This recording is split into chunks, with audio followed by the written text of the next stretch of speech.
This story is called The Best Father's Day Gift Ever.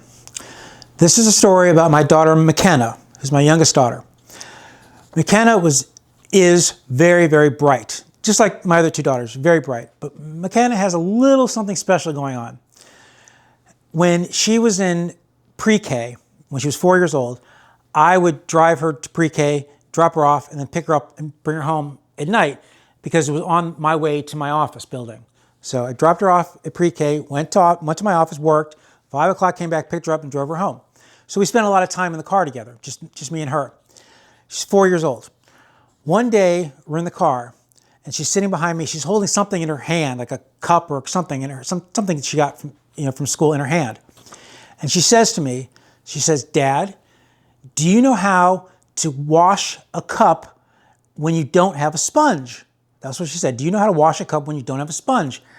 And I said, "Well, no, I don't know how to wash a cup when you don't have a sponge. Why don't you tell me?" And this is what she said.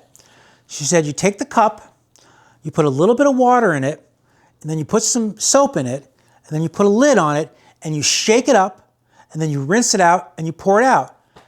And I said, "You're right." I said, "That's exactly how you clean a cup when you don't have a sponge." So I knew very early on that this girl had a special way of thinking. As she got older, she and her sisters and my ex, their mother, eventually moved to Spain. They spent 3 years living in Spain. I'm sure they had great experiences. One time I got an email from my ex giving me an update on what the girls were doing. And she told me that McKenna, my youngest, was a organizer of a girls' coding conference in Prague. I'm like, Prague? Prague is like the former Czech Republic. I'm like, how cool is that? Not only is she going to this conference, but she's actually part of the conference.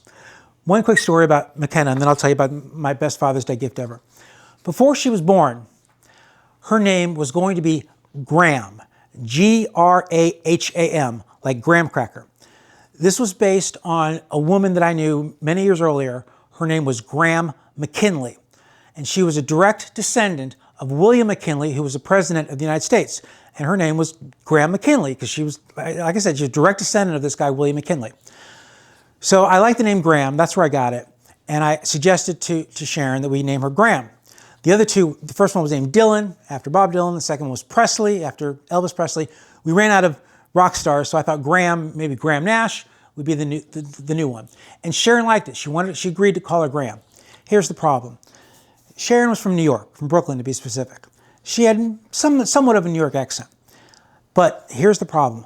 The way she pronounced the word Graham drove me crazy. She pronounced it in 2 syllables, Graham, Graham. And I thought to myself, if I have to listen to her say Graham for the next 30 years, I'm going to go crazy. So in the middle of the pregnancy, I stopped the Graham. I said, we're not going with Graham. I never explained to Sharon why. I didn't tell her it was because of the way she pronounced it. But she's like, well, why are you stopping Graham? I don't like Graham anymore. And then we came up with the name McKenna. We kind of manufactured the name ourselves. One year when the girls were, between the ages of like 6 and 10, it was Father's Day.